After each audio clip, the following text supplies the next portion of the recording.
Episode 2 of Hell's Paradise begins with Sajiri reminiscing about a beheading she witnessed at a young age for a condemned storyteller.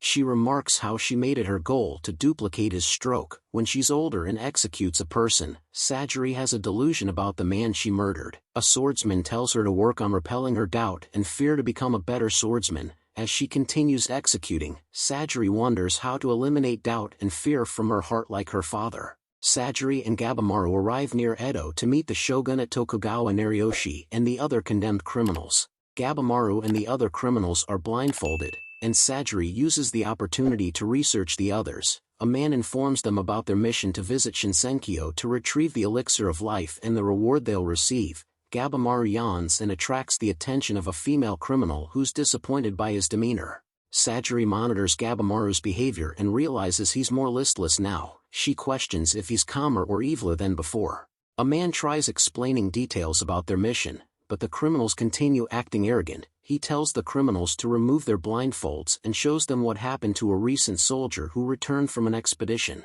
Some criminals are concerned and refuse to complete the task. Someone questions the Nariyoshi's people and wonders if the elixir at Shinsenkyo. Someone tells them they can leave if they want, so one of the criminals attempts to flee. The man who gave Sajiri advice at the episode's start beheads him. A man tells him that when they arrive on the island, they'll receive monitors who are a part of the Amada seamen. Since they've been condemned to death, this rule remains intact when they travel to Shinsenkyo. If the criminals act out on the island, they'll get beheaded on the spot. He confirms if their assigned monitor dies by accident or homicide, they'll get beheaded. They can't hop on the return boat if they're not with their monitor either. Only a select few can attend the trip, meaning some must die now by any means necessary. The criminals engage in an all-out brawl to remove the weak but cannot untie their hands, according to Nariyoshi's men. As the criminals fight, Nariyoshi asks his men to highlight the criminals who have superpowers. After explaining some of the criminals' feats, Nariyoshi's men are bewildered that Gabimaru hasn't made a move yet. At the same time, Sajiri's ally Aizen asks her if she's feeling overwhelmed by the carnage. He reminds her that things will get more brutal when they arrive at Shinsenkyo. Aizen warns Sajiri that she'll be exposed to harm just like the criminals and wonders if she'll have the gall to kill people. Aizen argues Sajiri's not suited for this role and should participate in more feminine affairs. Sajiri says she would have if she could. In a flashback, we learn Sajiri confirms the Amada clan benefits from people's deaths. She says it's possible to turn a blind eye to this path, but it'll always follow you no matter what.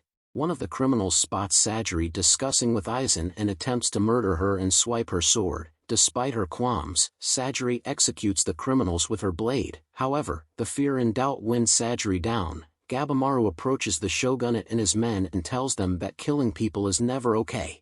He asks if they can conjure another method to remove people from the trip. He argues not all criminals are killed because they chose to.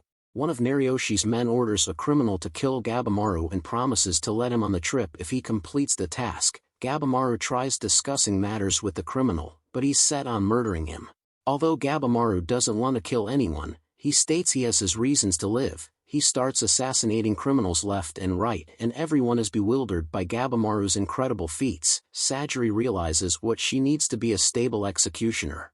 Nariyoshi's men call off the battle and name the 10 criminals who will attend the expedition. The episode concludes with Gabimaru, Sajiri, and the others arriving at Shinsenkyo on the boat.